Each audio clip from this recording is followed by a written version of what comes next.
Hello, my name is Hayden, and today I'm going to be instructing you on a static takeoff procedure for the 109. Some of the benefits of a static takeoff are decreased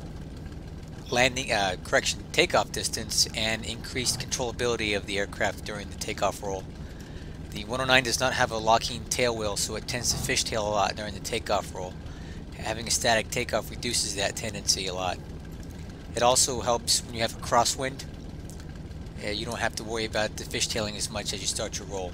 Obviously right now, if you look off to the right, you'll see the windsock is indicating wind basically right down the runway, so it's not a factor right now, but I'll still go ahead and show you the static takeoff either way.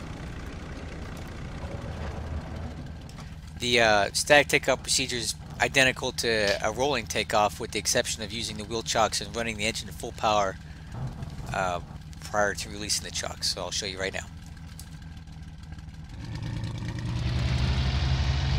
So the first thing you're going to do is you're going to take the runway and try to align yourself down this runway straight as possible to start.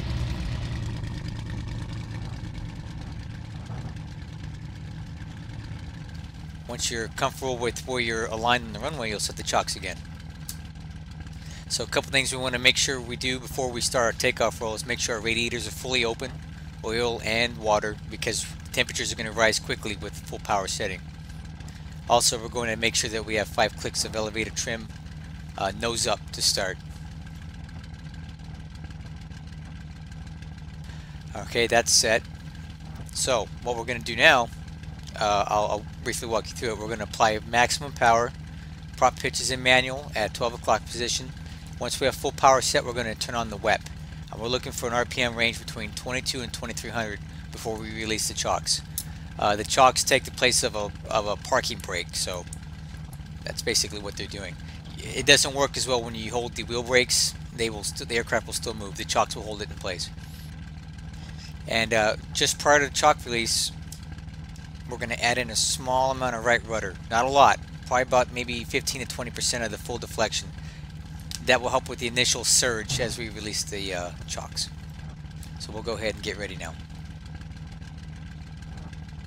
Here comes full power.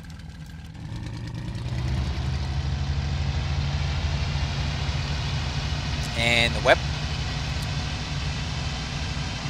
2200 RPMs, that's good. A little bit of right rudder and chocks out.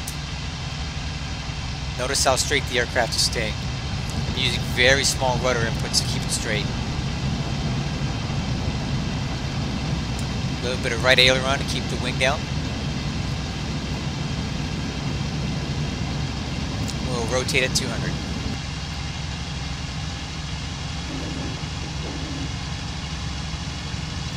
That decreased our takeoff roll considerably because the engine was already producing a lot of power without burning up runway to do it.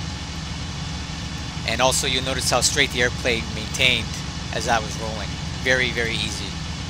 So give this a try. I think you really like it. It's my preferred takeoff method now. I'll use a rolling takeoff if I'm in a big hurry, but if I want better takeoff performance and more controllability, I'll always prefer the static takeoff with the chocks. I hope you found this video useful. Thank you very much for watching.